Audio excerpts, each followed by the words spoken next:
Everything has its time and everything dies. Welcome back to Movies TV Mad. I'm Mick, your host with the most to start your girlfriends and your wives. You can follow me on X, Twitter at Movies TV Mad, and on Instagram and on Threads at Movies TV Mad X, on TikTok, Mad Mickey's World, and on Snapchat, BMouth60 Mick, your host with the most. It's been a long time since we've convened to talk about Doctor Who. I think it's overdue, and we need to ask the question, what is the future, if any, of Doctor Who? Maybe showrunner Russell T Davies has some answers for us. I kind of know.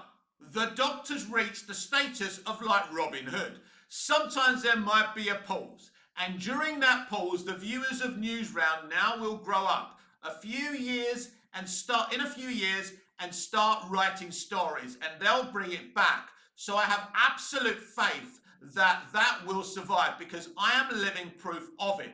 And that's what happens to good ideas. No good idea ever dies. So it's not looking good, is it? But Russell T Davies is the most unreliable of narrators. A few years ago, he was proudly showing off and bragging about lying to the press. And he said a lot of inconsistent things at this point. Doctor Who is unpenetrable. It's not going anywhere. I'm waiting to find out if Disney will give us a third season. Blah-de, blah-de, blah. He's saying so many different things, I don't even think he can keep up with the mind games he's playing with the press and us, the fans. Bringing Doctor Who back was a great idea, but the way Russell T Davies did it was outstanding. He brought it kicking and screaming back into the 21st century, but it was absolutely the same show, just modernized. It was brilliant, it was young, it was vibrant, it had brilliant VFX, the storytelling, Murray Gold's music was so exciting and vibrant. He seems to have lost his mojo over the past few years. I suppose even a composer needs inspiring and motivating by the writing, and if he's not inspired, how can we be inspired? That's the issue there. I don't think there's any need for Doctor Who to end. What they should have done after Moffat originally left, they should have brought someone from the outside, someone young, one of these newsround geeks, right? A young guy, a young girl, whatever, to reinvigorate Doctor Who. I'm not talking about a child, obviously. I'm talking about someone maybe in their mid-20s, right? They didn't do that, because I've been talking about this country club that's been running Doctor Who since 2005. They wouldn't loose their grip from it. And there lies the problem. They've been playing a tug of war with their own consumer.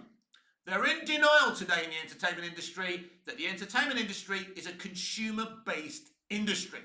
When Hollywood was formed in the late 20s, they understood if we entertain them, if we make them happy, we'll automatically make money. But it's not about making money now. It's about the message. It's about extremism. It's about hatred. It's about getting clicks through rage bait. That's the problem. This is where we are now. It's not about entertaining people anymore. Isn't that rather sad? We could have avoided this situation. So I believe, and I've been told, there will actually absolutely be no Doctor Who in 2026. They're doing that whole Sea Devil spin-off, right? Beyond the Land and Sea. That will probably come out, broadcast around the same time as this brand new series of Doctor Who is coming out next year. So no Doctor Who next year, but I don't see Doctor Who being out anytime soon. This is the final series. Think about, let that sink in for a minute. The last series is with Ncuti Gatwa.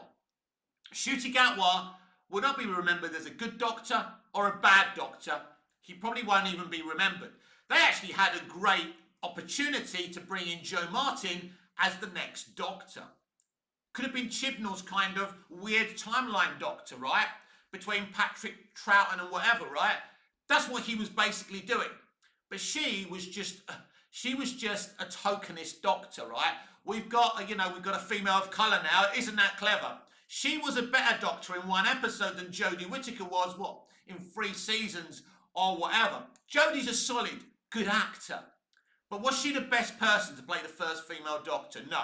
Is Ncuti Gatwa the best person to play the first full-time male black Doctor? No.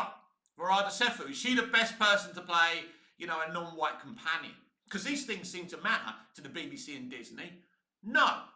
But Russell T Davies, I think he's not happy either.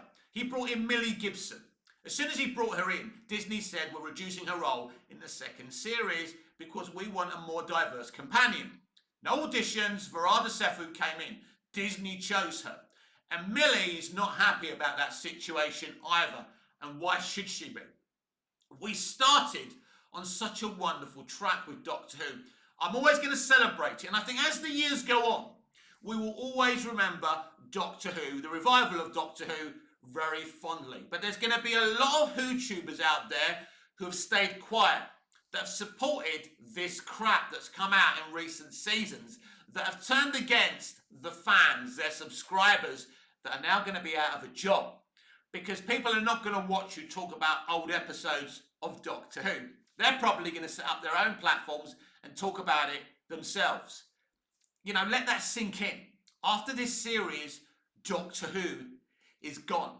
And I don't even know if I want to watch this new series. Welcome to the planet Toxic Incel Masculinity. In fact, I've already packed my bags from my mum's cellar and I'm going to move there. It sounds amazing. I can smoke, drink, be merry, seduce women, be a misogynist, be a sexist. It sounds brilliant. I was born in 1972, right? So it ticks all the boxes for me. So, this is the kind of world we live in today. But the reality is, it looks like Doctor Who is coming to an end, and it never had to end this way.